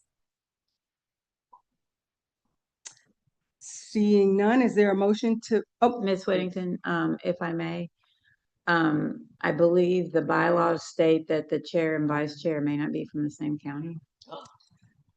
right, that is true. And I thought that Judy was from Orange County. Seminole, okay. You are correct. And thank you for catching that. I'm motion? Yes. I'm Nominate yourself? No, Mr. O'Hanlon is from Seminole County, and the chair and vice chair must be from two separate counties. And I apologize for not catching that. All right, we have a nomination of Ms. Jeanette. Say your last name for me. Frivola. Frivola. Ms. Teresa Mott? Mott. Are there any other nominations? Is there a motion to move that nomination cease? Second, Teresa Mott. There's motion and second. All those in favor of nomination ceasing, say aye. Aye. Like sign opposed. And I will ask Ms. Mott, since Ms. Frivola nominated herself, I will ask Ms. Mott, do you accept the nomination? I appreciate the consideration. I respectfully decline. Thank you. Since Ms. Mott has declined, we have one person remaining, Ms. Frivola. And with that, only one nomination. I will ask if there is a motion to accept. So moved. Second. I heard several. I will take the loudest voice that I heard. I'll take the motion from Mr. Campbell, second from Mr. Fortune. All those in favor, say aye. Aye. Aye. Like, sign, opposed. Congratulations, Ms. Frivola. And we have now, Thank you. we have a slate of Ms. Pizzo, Chair, and Ms. Frivola, Vice Chair for 2026. And Ms. Council, once again, thank you. Thank each of you for your willingness to step up and for your interest in serving. Thank you.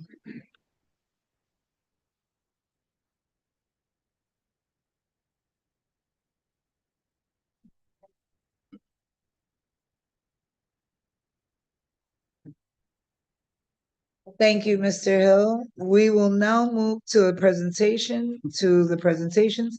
There are two today. Oh, where am I? Okay. Remember, you can always send questions to Ms. Horn and she will forward them to us. Our first presenter is Mr. Eric Hill with an update on the Metro Plan Orlando annual traffic signal retiming study. Okay, good morning, Madam Chairwoman, and good morning, committee members. Madam Chairwoman, I must say that that change of leadership speech you gave is the best I've heard in my 26 years here at Metro Plan Orlando. And congratulations on your service to us. And Ms. Pizzo, I know she's left the room, and Ms. Frivola, congratulations. I may be a new face to some of the new faces that I'm looking at. But just so one understands, every year Metro Plan Orlando does a traffic signal retiming program. And we do this across 3 counties. And we defer to the traffic engineers of each of the jurisdictions to give us the roadways and the intersections that they would like to have retimed. You have at your place a document, looks like this. It is a summary of what I'm going to present to you this morning. My sense is that, and I'm sure Mr. O'Hanlon will appreciate this comment, that technology will at some point disappear me from here. And so that you will be able to get this information yourself unless you want more explanation on it. So until then, you still have to listen to me. So we do this signal retiming to respond to changes in travel. We do it to improve traffic flow, to reduce delay at intersections, to reduce speeding. We would like to see that effect, but there have been some studies and we are going to be doing some work looking at how we can use traffic signals to reduce speeding in Seminole County and to address concerns by vulnerable road users. These are pedestrians and cyclists, people with disabilities. See how we can use traffic signal retiming to enable them to cross certain streets. So I'm going to show you real quick the 3 counties and the roadways that we've retimed, and then I'm going to share some of the results with you. And Madam Chairwoman, I should have said this at the beginning. I'd like to take a little bit of my time here this morning to address some of those comments we had on technology. I know, Taylor had an item that needed to have some action on. I didn't want to muddle that up with my comments, but I'd just like to bring us back to center on that discussion. Okay, so Orange County. For residents in Orange County, these are the roadways that we did retiming on in the intersections this year. Seminole County, oh, sure. Okay, how's that? That better? That better? Okay, okay. I'll use my outside voice. That's what I used to tell my children. Use your inside voice when you're in my home. But when you're outside, you use your outside voice. So here's Seminole County roadways and intersections. And Osceola County.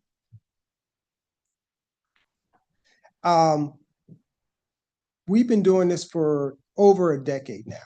And what this graph shows you is the number of traffic signals that we have installed or added to our transportation network. And you can see that this is becoming more and more of a demand for us. And so resources that we have need to be allocated more efficiently. And towards the end, I'm going to share with you some of our thoughts on how we can do that. When we started this, we used what's called floating cars, in which we had a consultant in a car just drive the roadways and had a clipboard and a stopwatch. And that's how they collected the data. We started deploying Bluetooth technology because vehicles, as they were becoming newer and newer, started transmitting that data. So we would put Bluetooth readers and they would collect the data. We did some demonstrations to see how effective they were, and they were effective. But they were soon displaced by connected vehicles because cars now are pretty much smartphones on wheels.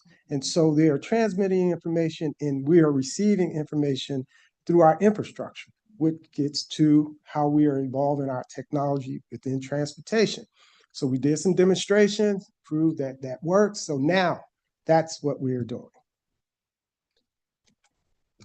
Here are the performance metrics that we use to evaluate our traffic signal retiming. And again, for some of you that have been members of this board or this committee, you've heard this presentation, you've seen some of this. Again, for the newer members, this is how we evaluate the investments that we're making in our traffic signal retiming. Just had a senior moment, and I forgot to introduce Ms. Lei Yi Young, who's with Kittleson's. She completed this evaluation for me. Again, senior moment. And don't you laugh, you'll be there one day. Okay. So here are the performance metrics that we use. The first one I want to share with you is there has been a 50% increase, or 50% of the quarters had a shorter travel time. 80% of the quarters had reliable travel times.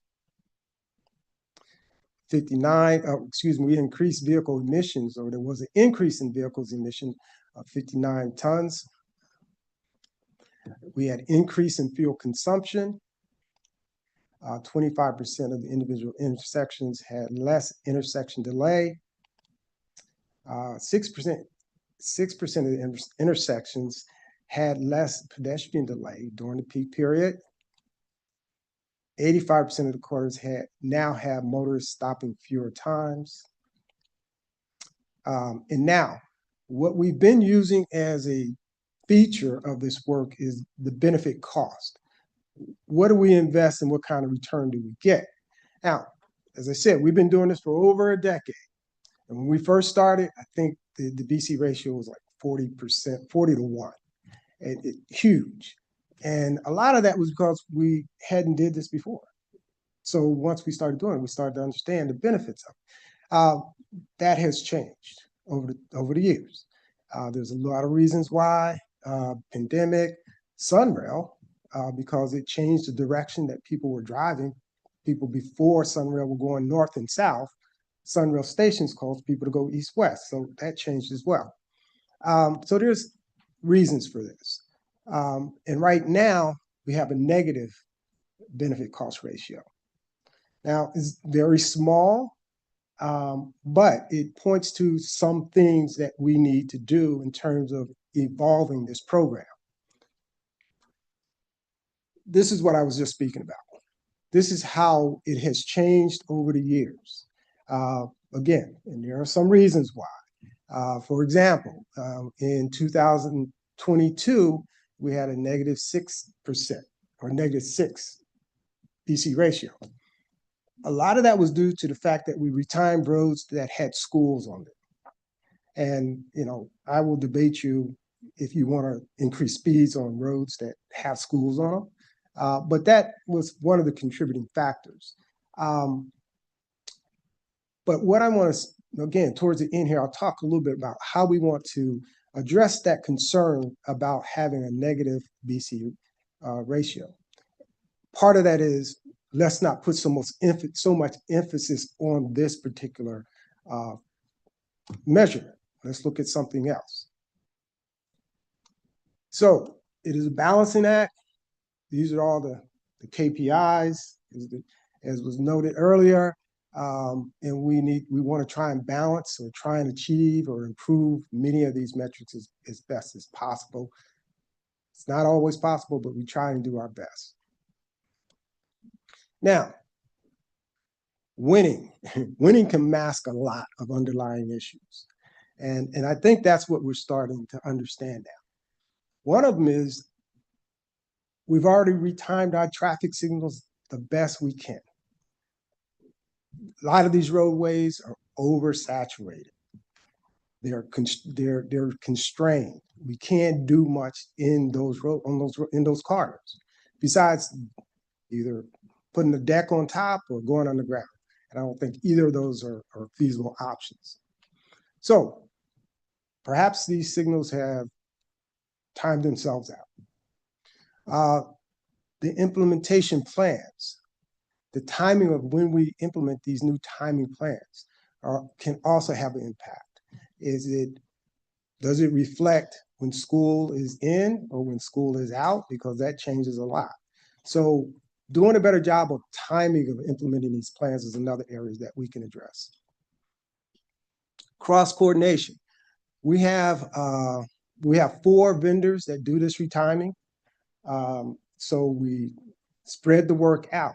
And if one is doing a roadway, another is doing an intersecting roadway, or they coordinate it. And how do we improve that area so that, again, that intersection is working better? Side streets. When we first started doing this, that was the one complaint that I kept hearing. And we did a study, we did a sample of intersections, and we discovered that side streets, the delay there is no longer than what it was before we did the retiming. However, I think with the increase in demand of traffic, that is now becoming more of a concern that we need to be mindful of. Work zones, if you live in Osceola County, you know that there's a lot of work going on there, and that certainly impacts how these traffic signal timing plans work. So what we want to do is have more discussion on how we do this. On the front end, how do we identify those roadways in those intersections? My understanding is right now is based on complaints that we hear from motorists, which is a good indication. But are we solving just one problem and overlooking others? Is there a better way that we can look at our traffic signals and understand which ones need to be retimed and which ones do not? This is the bailiwick, if you will, of our transportation systems management and operations committee. And so we want to have a discussion with them on how they're going about identifying these roadways and intersections. So the work zones are looking at how we can identify these intersections, and then understanding how we want to evaluate. Again, I mentioned we look at the benefit cost ratio. Is there a safety component? Is there some other components that we can look at that help us to evaluate how well this program is working? So again, this is an evolution because, and I had this conversation earlier with Mr. O'Hanlon, a lot of the improvements in mobility is in the vehicle. And as I mentioned, when we first started, we did floating cars, and then we did Bluetooth, and now it's connected vehicles. Well, yes, connected autonomous vehicles thinking for themselves, that's going to change how we change our traffic signal planning, traffic signal retiming work, because these vehicles are going to start providing more and more data.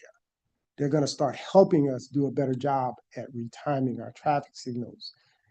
So that's what's ahead of us. And what we want to do is we want to come together as a traffic signal retiming community and talk about this, how we are going to take advantage of the emerging technology, not only in the actual traffic signals, the cabinets, the software that's there, but how we make better use of that and being more efficient with the resources we have for this program. So, Madam Chairman, I want to stop there, but I do want to take some time, not long, because I know we have another presentation to address some of those other questions he had on technology and flying cars. But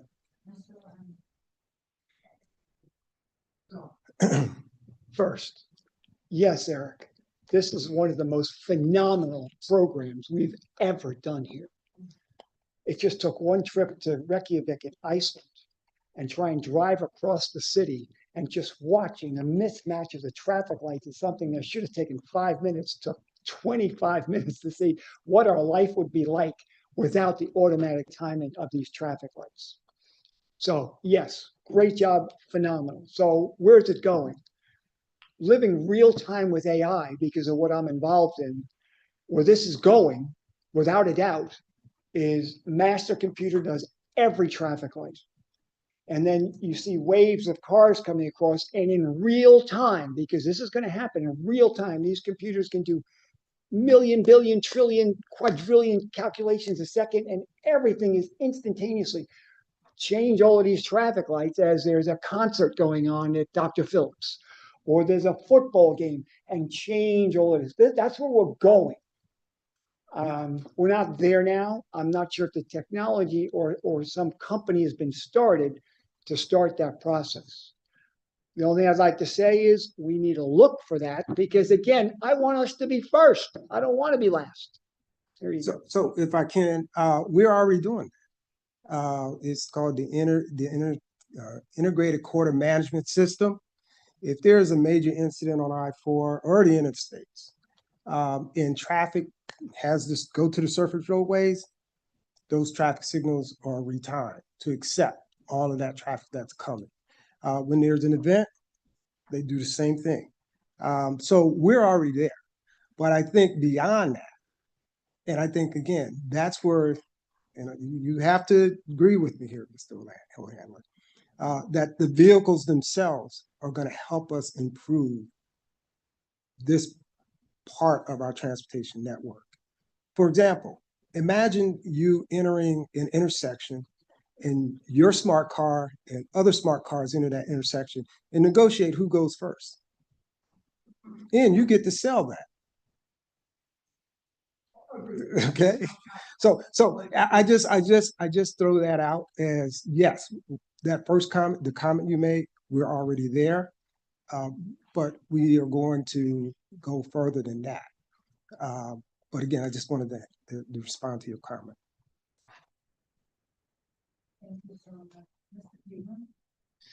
Thank you. Just sort of building off Mr. O'Hanlon's question. How are we able, as a Metro Plan entity, to kind of pierce the veil on the ownership of those assets? So I think of kind of Southwest or Central Orange County, where exiting I-4, that signal would be a DOT asset. You go one block and it's an Orange County asset. You go the next block and it's a city asset. So is part of the challenge here is just that ownership of, well, we can't streamline this corridor because they all have 3 different specs for traffic signal equipment and they don't talk to each other, so we can't be predictive. Like how does your team pierce the veil on that? So as a motorist, you don't care who owns the road. You don't care who owns the traffic signal. You just want to make sure that the experience you have in Orange County is the same experience you have in Seminole County. And we try and do that. And that's my comment about coordination. Because we have 4 vendors that do this. And again, they're not all assigned to one region, one area. And so that is an area where we can do better in coordinating. So that's how we're going to get to that concern that you have. Ms. Ann? Mr. Hill, can you elaborate on the metric, the pedestrian? I think there was several metrics in the presentation. Pedestrian? Was there another slide where you had, well, anyway, could you elaborate on the pedestrian metric? So when a pedestrian gets to an intersection and they hit that button to cross, how effective is that in allowing pedestrians to cross? Now, I'm gonna start with responding to you, but I'm gonna have to defer to Leah to address exactly how that is calculated. Because I think that's what you're asking me, is how it's calculated, correct? Well, what's the metric you're trying to achieve?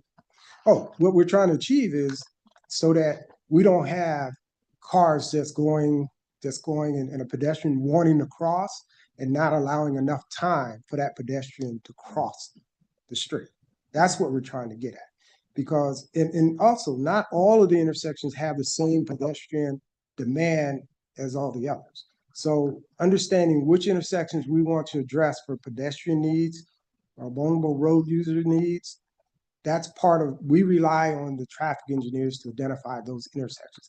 But what we're trying to do is improve pedestrian mobility, because unfortunately we have a high, or we've been like the leader in pedestrian fatalities for a few years. And so what we want to do is we want to reduce that. And by changing the signal timing so that we allow pedestrians to cross the street, that's what we're trying to achieve. So pedestrians can disrupt the flow of traffic, correct? For their own Sure. safety, because they're seen as users of that intersection. Correct. How is there a metric for bicyclists?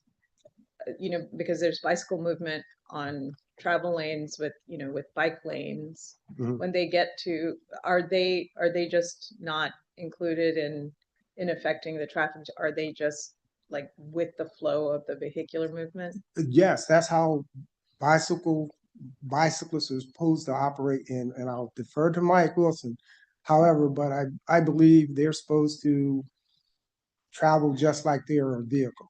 So when the light is red, they stop. When the light is green, they proceed. Yeah, and I think as a citizen, I'm just gonna make you aware that I would never personally, you know, I know our safety moments are always done by avid bicyclists, and they're in the travel lanes, they're in the bike lanes.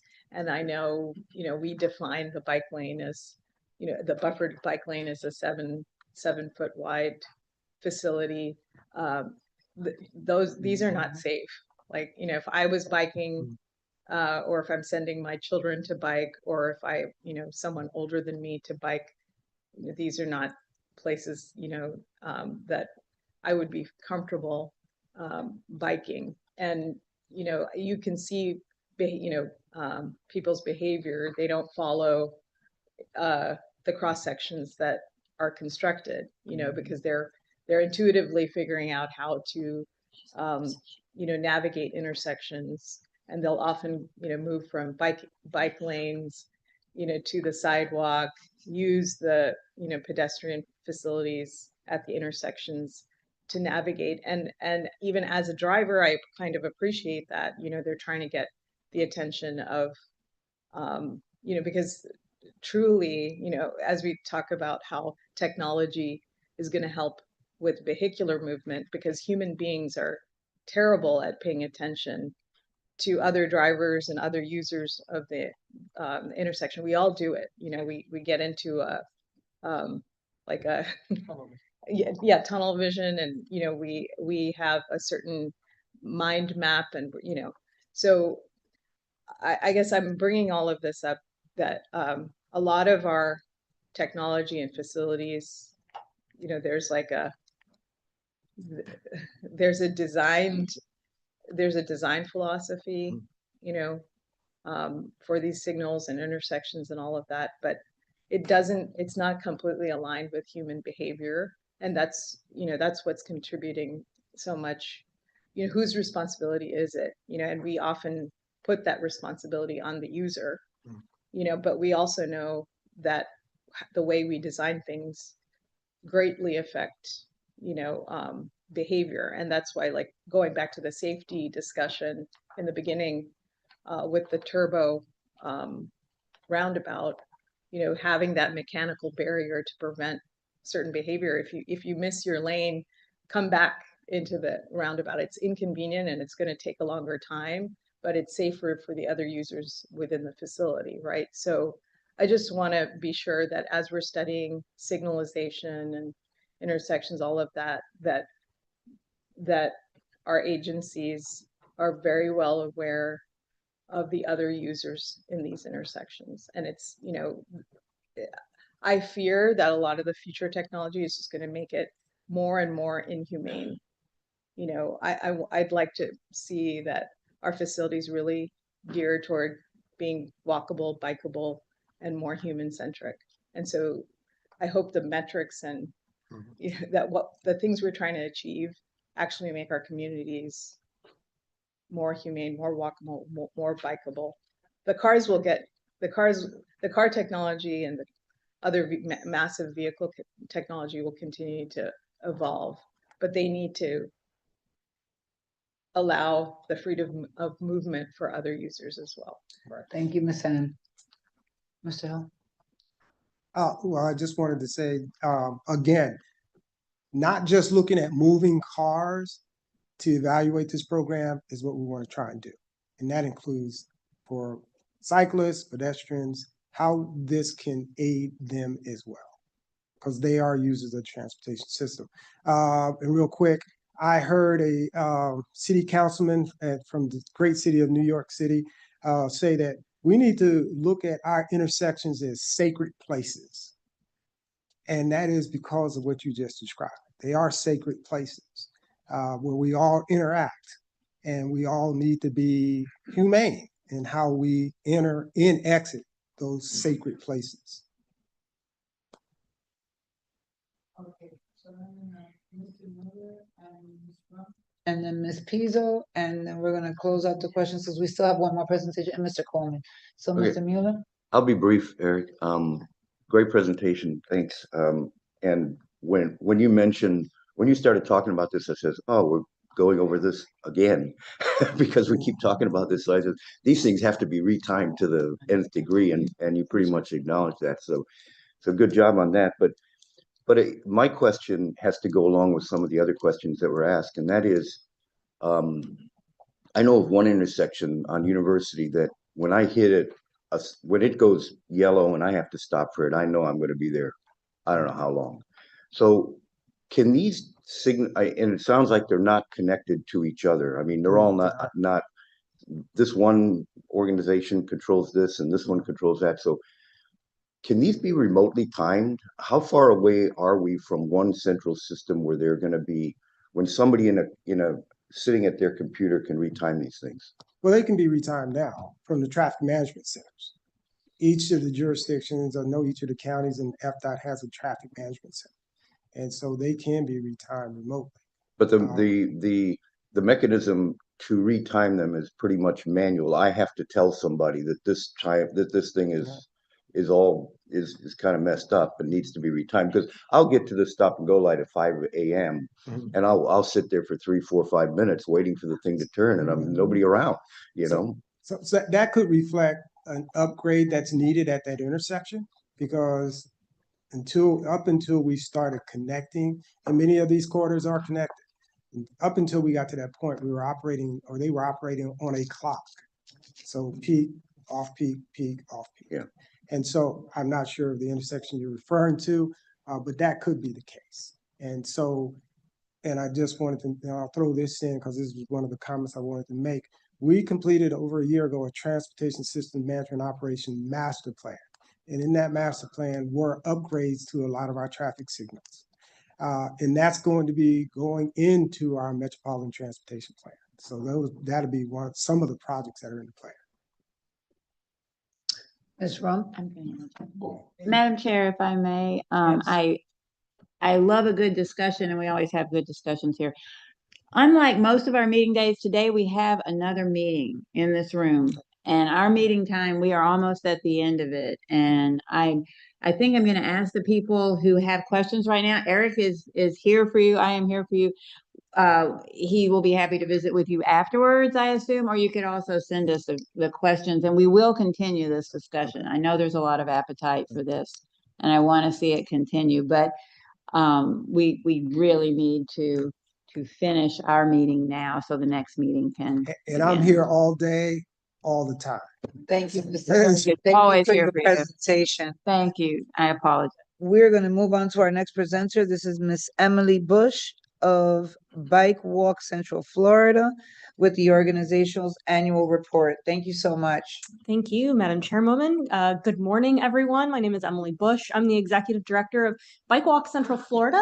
We are a nonprofit advocacy organization that administers a series of different programs. I'm going to talk a little bit about some of those today. More importantly, I'm going to tell you about how we've been performing in the Best Foot Forward pedestrian safety program that MetroPlan Orlando has funded for the last 12 years. So the program, for those that might not be familiar, is a way for our program runs off of a 4E approach. We use evaluation by measuring what we call our driver yield rate. That's the number or percentage of how many drivers stop and let somebody cross in a marked crosswalk. So that's the evaluation piece. We also use low-cost engineering solutions to recommend changes at these marked crosswalks based on the data we collect. And I'm going to go into a lot more detail in this in a minute. Just wanted to explain the program for those that are not familiar. We also couple that with enforcement. We do this enforcement operations where we work with our law enforcement community.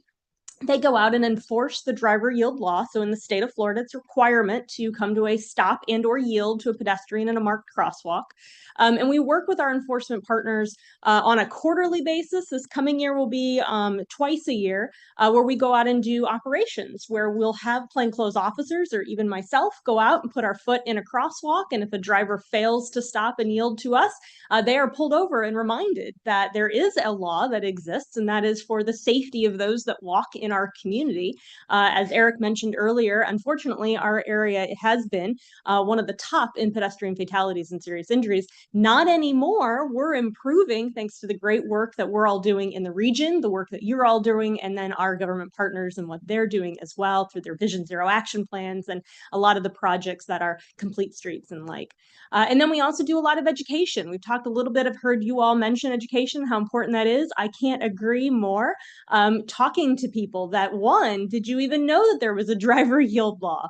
And I'll talk to you a little bit about what some of the information that we get from residents that we talk to in our events and education. I do want to point out the number that you see, the 10,182 people reached. That's just not the number of people that we might be at an event that we'll attend or might be during a presentation. These are actual conversations that we have with our community about issues with pedestrian safety. We'll even go a step further because we are Bike Walk Central Florida. So we talk a lot about e-bikes and micromobility and those types of things too. So we kind of run the gamut when it comes to education for active transportation. And so those number of people reached are those actual conversations that we're having, which is great. We love to talk to people about this topic. Clearly. So what I want to present to you today are some themes and some kind of big takeaways that we're seeing from the program data. For those of you that might remember, this program was implemented with MetroPlan in Orange County and City of Orlando about 11, 12 years ago.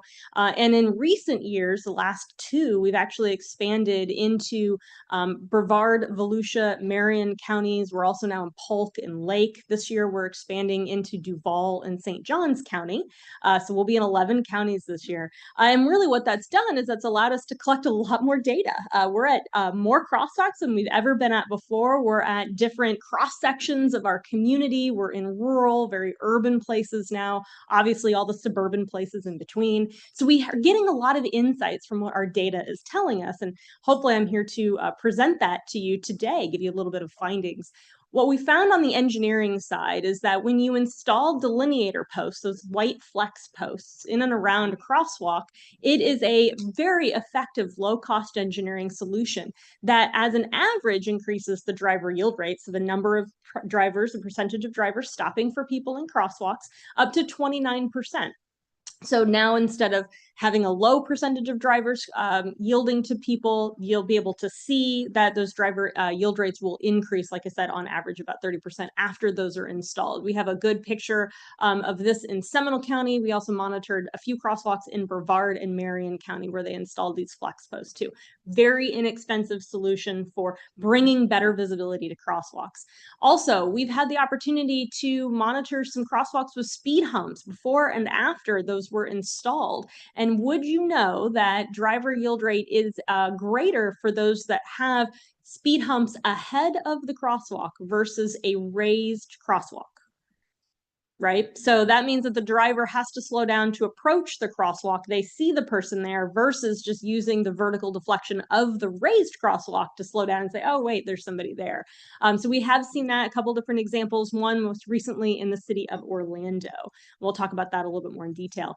And then we have been now monitoring some of the beacon types, as we call them, for several years. The continuous circular flashing beacons that are not on demand have no impact to the driver yield rate at all. We've monitored a few of those over the years and can say that that doesn't change any of the driver's awareness. When you install a rectangular rapid flashing beacon, those on-demand push buttons, those really do increase the driver yield rate because it brings drivers' attention that somebody's there and wants to cross the road. So an average of 73% increase when those RFBs are installed at crosswalks throughout our region. And then the PHBs, we've had a few of those go in throughout our region. The before and after is staggering. A lot of the pedestrian hybrid beacons, though, are installed on facilities that are multiple lanes, high speeds. You're really not going to get some higher yielding in with using some of these other low cost solutions. You need a full traffic signal. So the pedestrian hybrid beacon has been installed in a few locations in Orange and Seminole County. We've been able to do the before and after, almost 90% a change in driver yield rate. So almost every single driver is stopping when the pedestrian hybrid beacons are activated and used. So they are working. They are more expensive, but they are working. On the enforcement side of things, we noticed that when these three conditions exist, that our driver yield rate improves every single time when we do these enforcement operations. Either we enforce a crosswalk over a 2-year period, we're consistent with that enforcement, the community knows we're out there, we're watching, or if we enforce 2 different seasons each year, so maybe go out in spring and in fall at the same crosswalk, again reminding those drivers of that driver yielding requirement. And then of course, if it's 4 travel lanes or less, anything wider does become a little bit of a challenge, and we're not as effective in using just enforcement to bring up that driver yield rate. So 8 crosswalks met this criteria this past year and improved an average of 13%. Because we've been monitoring this over a few years now, we had 4 crosswalks meet this criteria last year that improved 14%. So we are seeing some improvement just in enforcement and enforcement alone. Lastly is education. We've implemented sign waving opportunities this past year that have actually shown that they improve the driver yield rate almost as effectively as enforcement, showing an 11% improvement when you go in and do the before and after of when we do these sign waving activities. Community events, we ask drivers, right? Do you know about the driver yield law? And most of them say that they know that pedestrians have the right of way at marked crosswalks, but fail to recognize that even if the crosswalk is not marked, a pedestrian still has the right of way. Bless you. And then many drivers are concerned, as we discussed today, about the rise in electric bike and scooter usage, especially among those that might not know the rules of the road. And I'll talk a little bit about that in a minute as well. So some great highlights of the work that's been done by our partners throughout our region. I'll start in Osceola County. This is Tallahassee Boulevard and Myakka Street. This is a very wide road, ridiculously wide, right? Ms. Council, you know. And so we've been talking with Osceola County about how to use paint to make it narrower. And they did. They painted the median.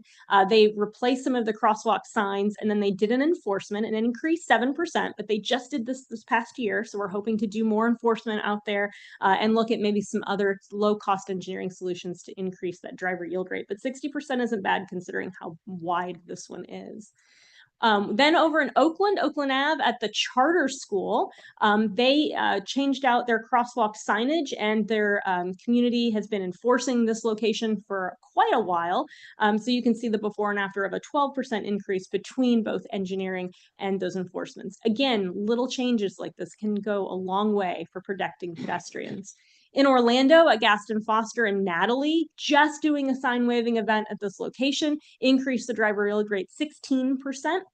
We are hoping that that continues. We continue to monitor this crosswalk into the next year. Longwood, we were at Dog Track Road and Ronald Reagan. There's a slip lane there, so drivers tend to not pay attention to anybody that's trying to cross the road. But our law enforcement team has been out there doing two enforcements. We also did a sign waving activity, and it increased the driver yield rate 23%. And that's in a slip lane. That's very good. Most of the time, we don't see that type of increase in that type of facility. Out in Seminole County, Markham Woods and Lake Markham Road, the Seminole County engineers threw everything at this crosswalk. This is a trail crossing, but they added stop here for ped signage, the stop bar to indicate where drivers really should be putting their wheels of their tire, putting their car, to make sure that people crossing in that marked crosswalk feel comfortable to do so. The Seminole County Sheriff's Office also enforced it twice with 35 traffic stops to include a 21% increase. Again, this is one we'll be continuing to monitor as Seminole County continues to do more improvements at this location. 47% is just not good enough, right? We want to get to 75, 80. And then I talked a little bit about this already. This was the speed humps that were installed before and after the crosswalk on Primrose and Delwood had a 31% increase in driver yield rate just by installing those speed humps. In Orange County, you all probably familiar with this crosswalk. This is at Forsyth and the Katy Way Trail. This had a very low yielding percentage before, and even prior, I think it was like 10 to 15% prior to the road resurfacing and some of the additional improvements that have been made by Orange County. But they went and finally added the rapid flashing beacon. What we've observed is it's being used, especially when we're out collecting data. And as you can see, the drivers are complying to it, yielding 80% of the time. So that's in the Best Foot Forward program in a nutshell. As I had mentioned, we are expanding into Duval and St. Johns County this year. So we're going to have a lot more data and a lot more opportunity to bring low-cost engineering solutions to all of our partners that participate in this program. In addition, we've also heard from the community that we need more education for our school-age students, specifically for e-bikes and micromobility. So we've started the Bike Walk Kids program. We piloted it last year. We really ramped that up this past year, doing over 15 events in either going into schools, doing in-school presentations, doing just helmet fitting events generally, or in putting on bike rodeos with some of our partners. Those include FDOT, Orange County, OBT Next, which is OBT's CRA, and then the Kimley Horn Foundation. We're also applying for several other grants. We got declined, but that's okay. We're always trying to get more money, right? But as you can see, we've distributed almost 2,000 helmets in the region, and we only needed about $100,000 to do that and do all the education that we needed to do as well. I'm happy to report that Orange County is continuing to fund this program into this year. DOT is funding it partially, and we are still looking for grant opportunities and additional funding to really implore and expand this program a little bit further. We have done more of these programs in Volusia County than we have within the Metro Plan region. There was just more appetite, more funding for it. So we're hoping that we can kind of continue that momentum in the Metro Plan region as well. One of the other programs that we run, this is not one that we run personally through Bike Walk, but we facilitate this work through the Healthy West Orange Trails Connection program. This program has a grant program. They set aside $5 million to award actual physical construction projects of trail connections and things to the West Orange County region. You can see the map there on the right-hand side that shows that, that map in that area and some of the trails that we've identified. We've awarded 2 grants to date. We are hoping and looking forward to awarding a few more this year. We're hoping to spend the $5 million this year on either small grant projects that make these connections and or completing a master trail plan for this region, which we are working on currently. And then lastly, we took on a fun project this year. Bike Walk did some mapping and brochures for Seminole County. So oftentimes when we're at our community events, people want trail maps. They want them in their hand. They don't want to use their phone. We like that physical copy.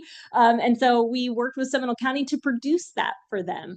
Obviously, they have an updated Trails Master Plan, a few trails that they're finalizing and making some connections, like the Lake Monroe Loop Trail. So we were able to, using GIS, put all of those on a map, and those maps are actually being printed and put onto the trail kiosks in Seminole County, which they are working on now. In addition, we have the brochures that we made that highlight other locations and things and places you can go by using those trail segments, and then how that connects across the whole region, connecting to regional trails that go from coast to coast, right? And with that, that is my presentation today. I'm happy to answer any questions that you might have on the Best Foot Forward program or any of the other work that Bike Walk does. Thank you. I would ask everybody to limit your questions and anything that can be passed over to Ms. Horn, that she can get back and get you the answer. She will do so. But I must say to you, Miss Emily, I worked several times. I feel like a little bit of a cheater here because the sidewalk that was placed up from Peabody across to San Lorenzo. I live on this block and I see all the children that walk in safety because of it. I was one of the first ones that championed behind you. And I've also seen the helmets that you have given out to all of our bicyclists in our community, especially the children. Thank you. And thank you to everyone that has participated in Vision Zero. Mr. Hill, I want one of those little remotes. So thank you so much for the lights, for the timing lights. But thank you. Miss Grillo. Yeah, Emily, I just want to say thank you so much. Actually, this year was the first time I had heard about Best Foot Forward, and it was pretty incredible. Osceola County did a 2-week consecutive span and teamed up with the sheriff department. I remember seeing Trooper Steve even go on and do a segment on it. So it was pretty incredible because I know they had a lot of traction and it worked out amazing. So it was nice to have heard about it then, and now hearing you speak, it's pretty incredible the work you guys are doing. So thank you. Thank you. And hopefully you'll get to participate this coming year. We're going to be doing more of those enforcement operations out in Osceola County. So we'll let you all know when those happen, and we'd That'd be love to awesome. invite you out to participate. Absolutely, that'd be awesome. Thank you. Of course. Names.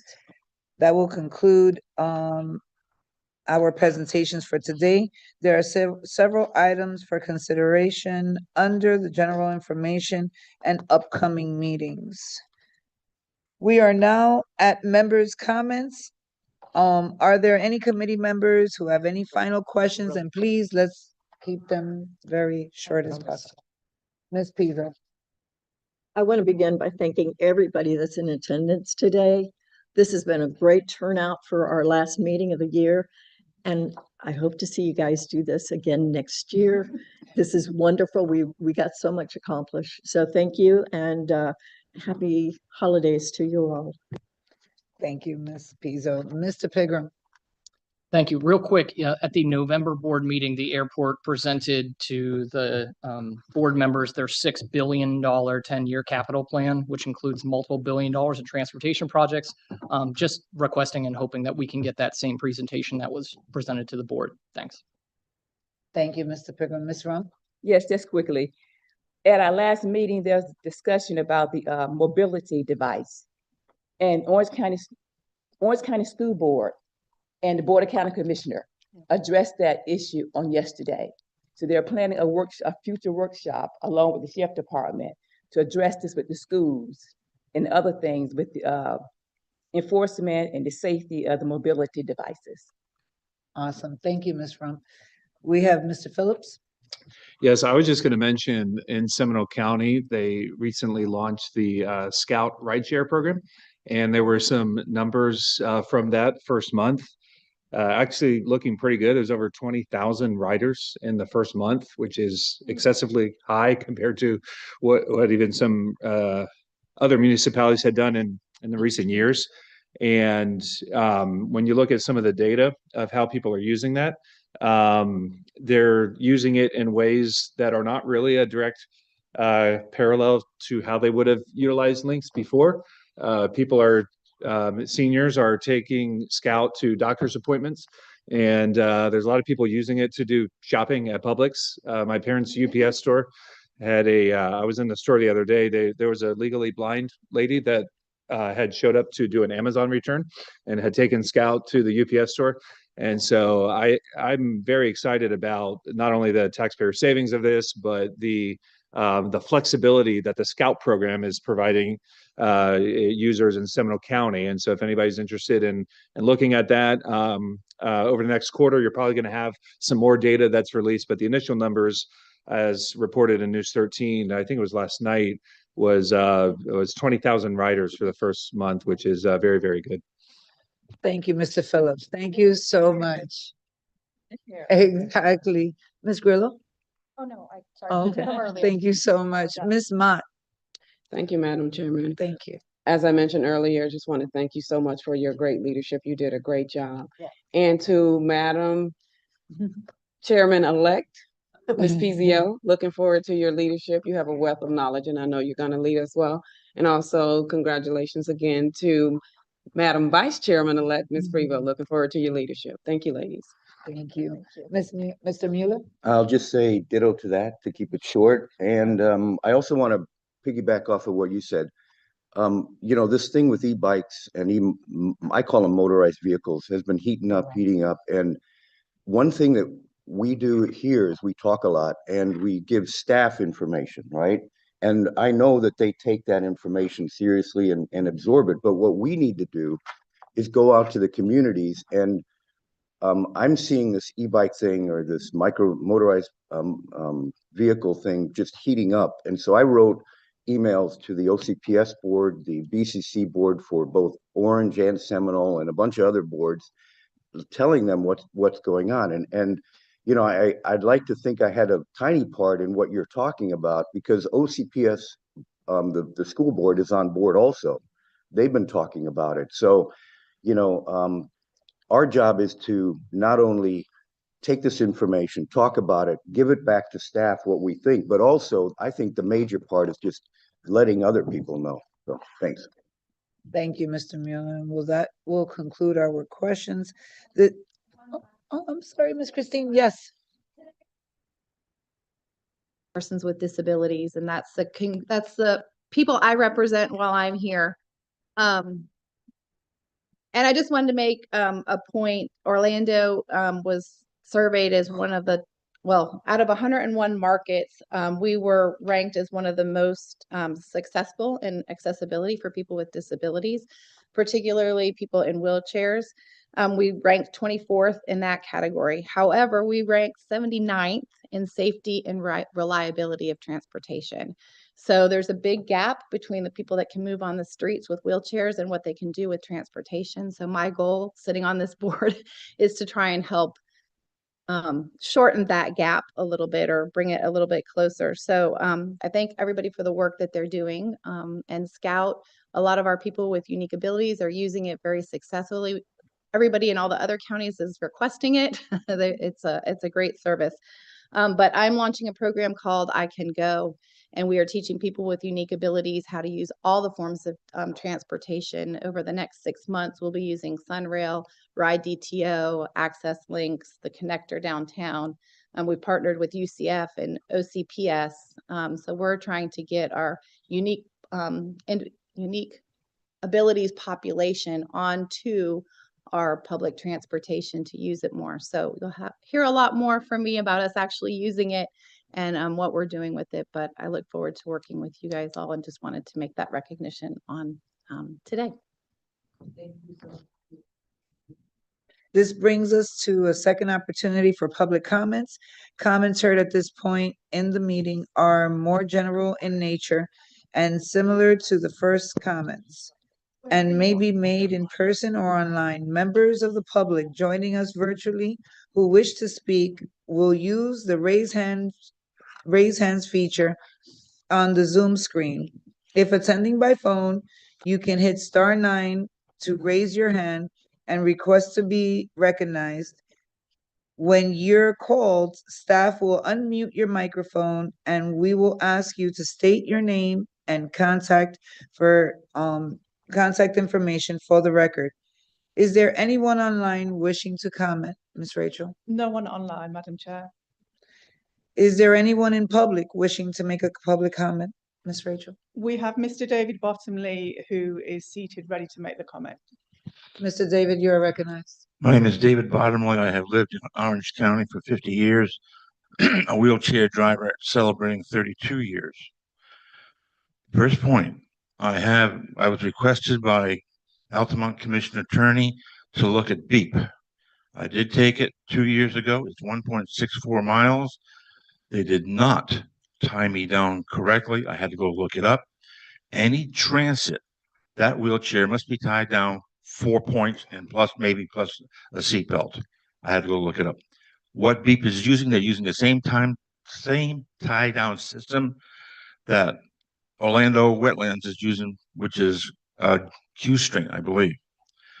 Second point, I came before this board about 2 years ago about Florida Statute 337.408 states regulation of bus stops, benches, transit shelters, streetlight poles, waste disposal receptacles, and modular news racks within the right of way. Technically, you can any bus stop just by putting a pole on the ground. The minute you add these features, it must be ADA compliant, which means you need a pathway at least 36 inches between the street and the curb. I believe FDOT is saying 5 feet. So we want to make it more walkable. 337.408. I didn't know him. He just showed up. What a segue! What a segue for this. So what I've been like I said, I don't use transit, but anything that's a transit, I understand, which not rail, that wheelchair must be tied down. Okay.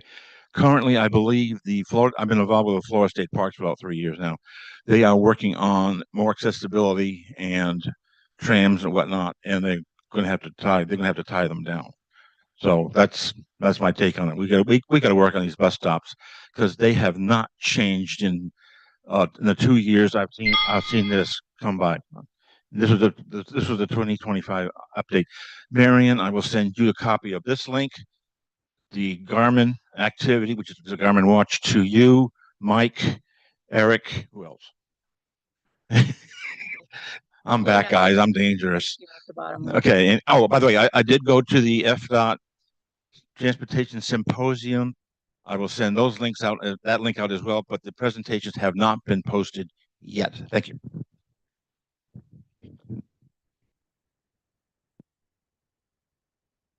Any more questions? Any more? No further comments. Thank you so much. If there's no further business, our meeting is adjourned and it is 11:44. Thank you so much, everyone, and congratulations.